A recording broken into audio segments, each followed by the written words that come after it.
Hello, so this is Pathmaker channel here on YouTube. My name is Ryan. This will be my first time doing a video. And the video I want to do today is a dream I had when I was 6 years old. And it was a rapture dream. And the reason why I think I had the dream was for several reasons. First, so I was 6 years old and I wanted to get saved and I wanted to do it right.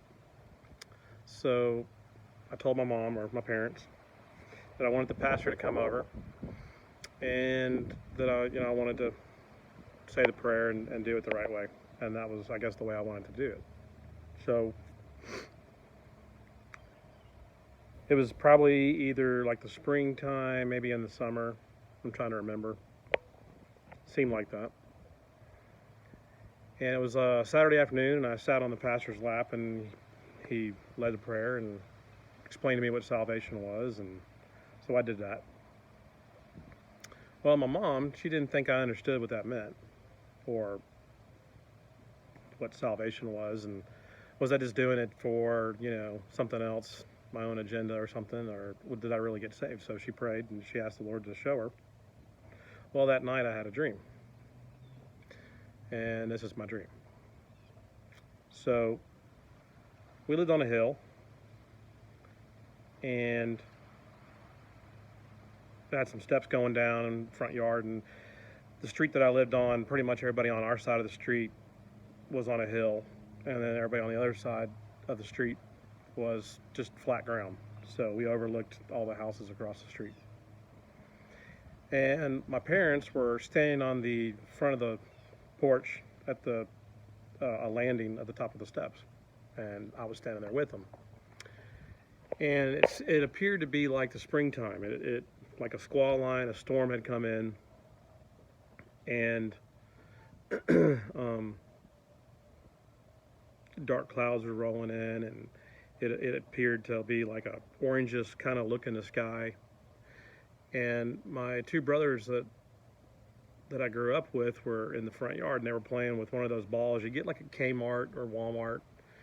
They have like the swirly look to them, and they were playing with that in the front yard. And when this storm was kind of rolling in, the wind picked up and carried the ball, and it went into the neighbor's yard, and one of my brothers ran over to pick it up.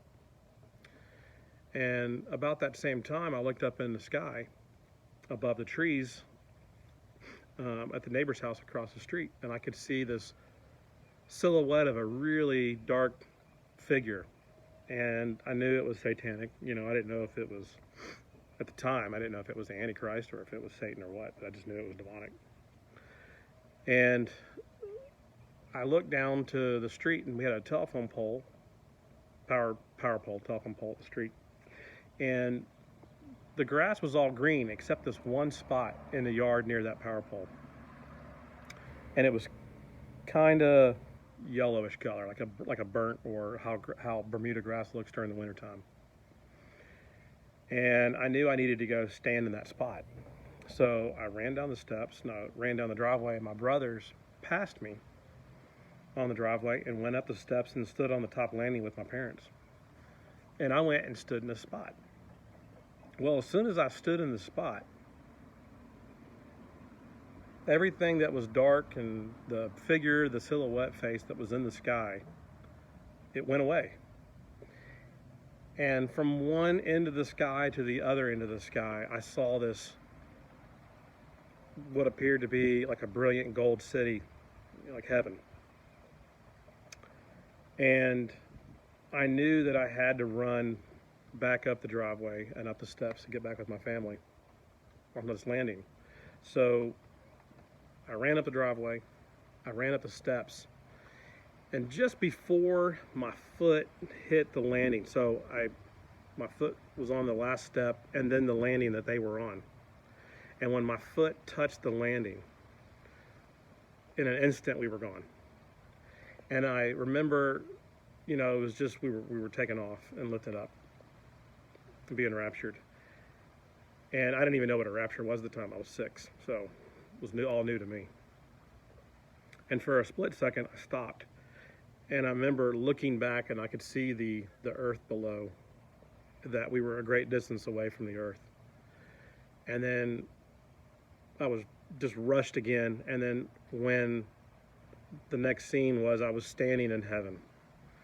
And it was weird because everything in front of me was this beautiful landscape of like flowing grass, and I could just see for miles and miles and miles. And the strange thing is there was like this dark void behind me that I couldn't see it. I just knew it was there, because everything in front of me is the only thing I was paying attention to or focused on. And I looked over, and everybody was wearing white. And everybody looked to be about the same age, you know, late 20s or maybe 30 years old. And there was different color hair, but everybody was wearing white. And they were all facing the same direction. We were all looking in that same direction. And the next thing I know, the scene shifted, and I was inside like a great foyer of a house. And in this foyer,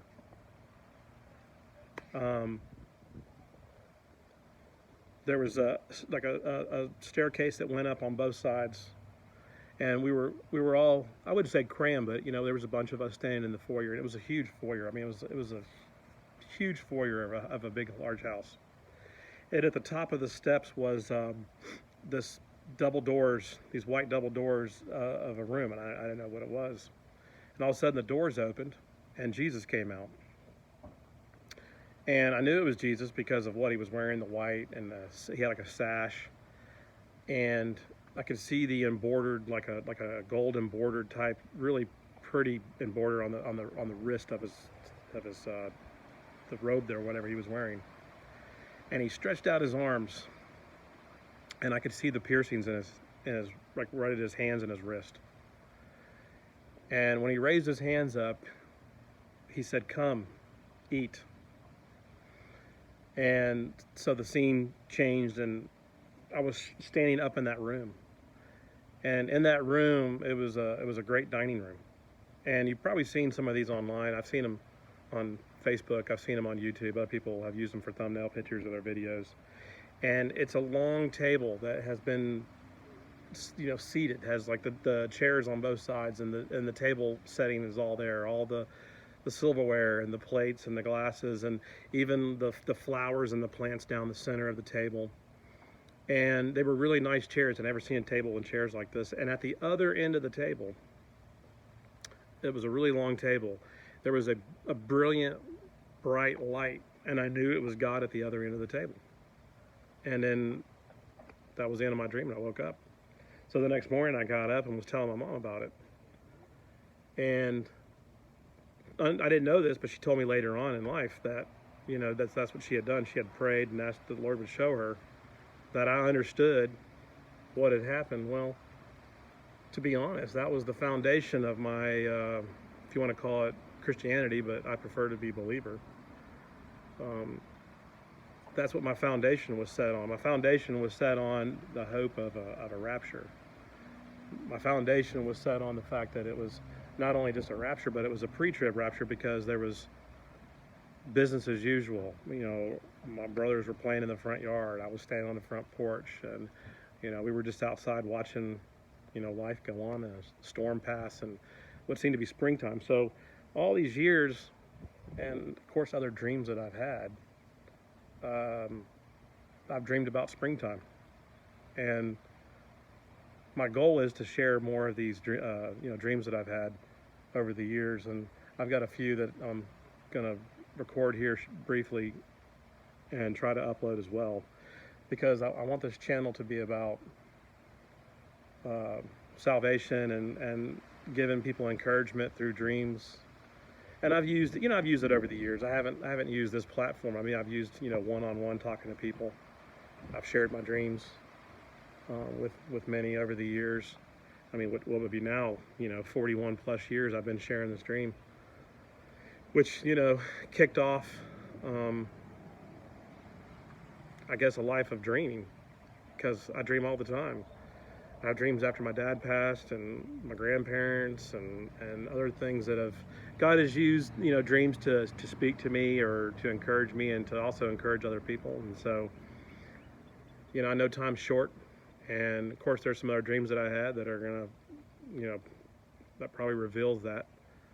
But I feel like through the Song of Solomon, winter's past and springtime is here, and come away my love, and just things that the Lord has shown us through His word that He is coming soon. And I feel like we do know the time and the season, just like Paul said. And he said, "We'll know perfectly the day," is what he wrote. I just don't think we're going to know like maybe the minute or the hour, but I think we're going to know the day, because there's some couple videos that you can watch. You can look it up, but there's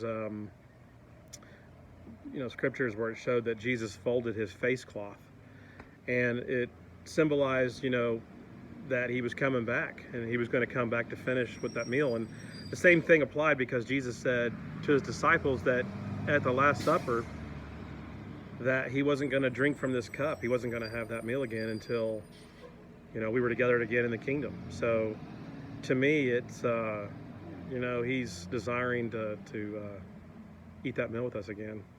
And I think the marriage supper of the Lamb with his bride that he's been putting together for 2,000 years, and we've come to that time.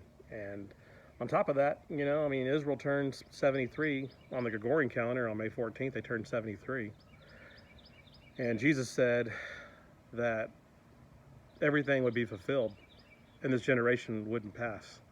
Means that everything would happen before this generation passed. And there's a prophecy in Psalm 90:10 that says, that the generation is 70 years, and if by strength 80. So it's not going to go past 80. Well, if Israel is 73, May 14th, and you add 7 years to that, that's 80 years. So he even told the disciples this.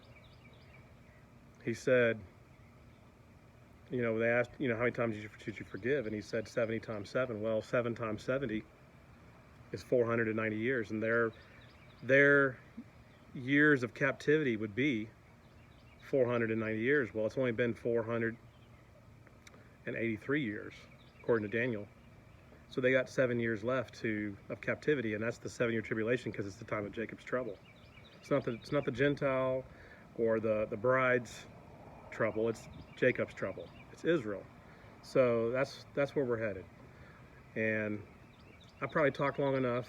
I'm going to talk in some other videos, but come to Christ. It's important. Time is very, very, very short. We're in the month of Abib according to God's calendar, I believe, and some other people that I follow. Dr. Barry Ah and God a Minute and Sword of God. There's several of them out there. I can go on. The list goes on. Blue Heaven. Channels that I've followed for years. J.D. Farag's a good one to go watch. He does some pretty good biblical prophecies. He's been doing for like 15 years. He's been doing these on every weekend. So yeah, so the time is short. Passover is possibly when the full moon happens next week on the 26th, and Resurrection Day would be on the 29th, possibly the 30th, which is the 17th day of the month, which would the dead in Christ raised. There were some dead that resurrected when Jesus was resurrected, and I believe that was symbolic of the first fruit barley harvest, which is what we are. So anyways, I'm gonna cut this video now and try to get it uploaded. Hopefully everything will go smooth. But yeah, I just wanted to start doing some videos and encouraging other people with my dreams, and so hopefully I'm gonna get some more dreams up. So anyways, thanks for watching, and time's short.